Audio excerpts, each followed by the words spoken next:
You know, the opening of a possibility is determined by the willingness of your vessel to align with what God is doing. So let's say that you are someone who is, when I was healing Lazarus, it was more of like God has already said that he would do it. God was already doing it. Whenever Lazarus was healed, God had already done it.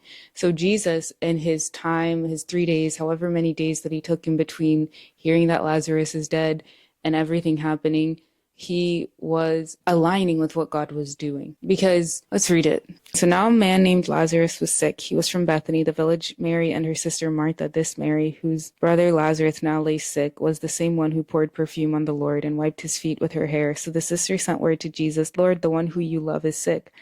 When he heard this, Jesus said, the sickness will not end in death. No, it is for God's glory, so that God's Son may be glorified through it. Now Jesus loved Martha and her sister and Lazarus. It's right there. It's this sickness will not end. Oh God, this sickness will not end in death. No, it's for God's glory. So all sickness is demonic in root, number one.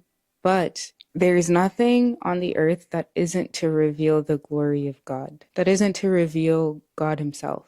That isn't to reveal love itself. I hope, as your friend, as someone who cares about you, that you don't mistake what you want to happen for, or what you thought was supposed to happen, how it was supposed to happen, for God rejecting you or God putting you off to the side. Because Lazarus, yes, was dead. And so they called Jesus because they knew that he could fix it. That's like you praying, calling upon Jesus for anything that you're going through. And then him saying this sickness isn't unto death, it's for the glory of God. Number one, let's read on.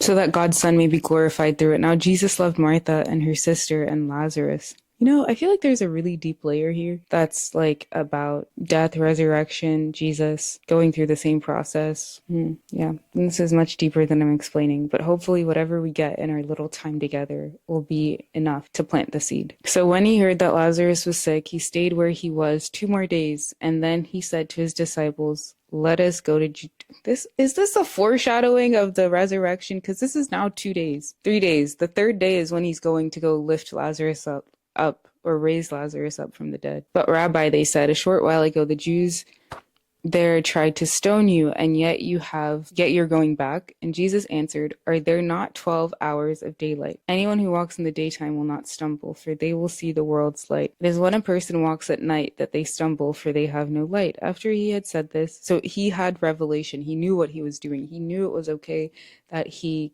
could go to Lazarus's tomb where they stoned him, or go to where Lazarus is, which is the place where the disciples perceiving danger to be. But he's like, fine, I have revelation, I can go. After he had said this, he went on to tell them, our friend Lazarus has fallen asleep, but I am going there to wake him up. His disciples replied, Lord, if he sleeps, he will get better. Jesus had been speaking of his death, but his disciples thought he meant natural sleep. So then he said to them plainly, Lazarus is dead, and for your sake, I am glad I was not there, so that you may believe, but let us go to him. Then Thomas, also named Didymus, said to the rest of the disciples, let us also go, that we may die with him. All right, Didymus. On his arrival, Jesus found that Lazarus had already been in the tomb for 4 days. Hello? Now Bethany was less than 2 miles from Jerusalem, and many Jews had come to Martha and Mary to comfort them at the loss of their brother. When Martha heard that Jesus was coming, she went out to meet him, but Mary stayed at home. Lord, Martha said to Jesus, if you had been there, my brother would not have died. But I know that even now God will give you whatever you ask. Jesus said to her, your brother will rise again. I know he will rise again in the resurrection on the last day, Martha answered. Jesus said to her, I am the resurrection and the life. The one who believes in me will live, even though they die. And whoever lives by believing in me will never die. Do you believe this? Yes, Lord. So she accepted salvation. How is she accepting salvation?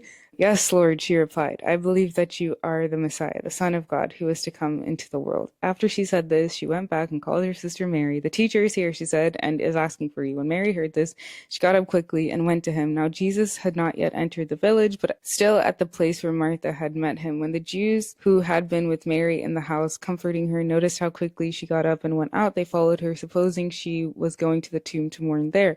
When Mary reached the place where Jesus was and saw him, she fell at his feet and said, Lord, if you had been here, my brother would not have died. When Jesus saw her weeping, bless the reading of his word, and the Jews who had come along with him also weeping, he was deeply moved in spirit and troubled. Where have you laid him? He asked. Come and see the Lord, they replied. Jesus wept. Then the Jews said, see how he loved him. But some of them said, could not he have opened the eyes of the blind man, have kept this man from dying? Could not he who opened the eyes of the blind man kept him from dying? You know, you can never please people.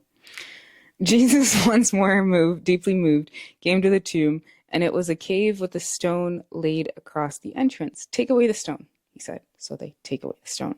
Why is he doing everything that he would do, that would be done for him? But Lord, said Martha, by this time there is a bad odor, for he has been there 4 days.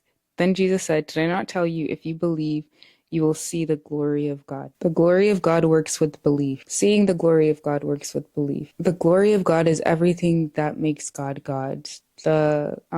His ways, his principles, his attitudes, his disposition, his what's possible in him, what's possible through him. Everything that makes God God is the glory of God. And because you're made in the image of God, you have within you the possibility of manifesting the glory of God, but only if you believe in it. Only if you believe that you'll see the glory of God in your own life. So whatever is inside of you is meant to come out of you. Number one, that's not even all of it. Whatever is inside of you is meant to come out of you, but it's not just your belief in the fact that it's supposed to come out of you. It's you have to believe that it's there.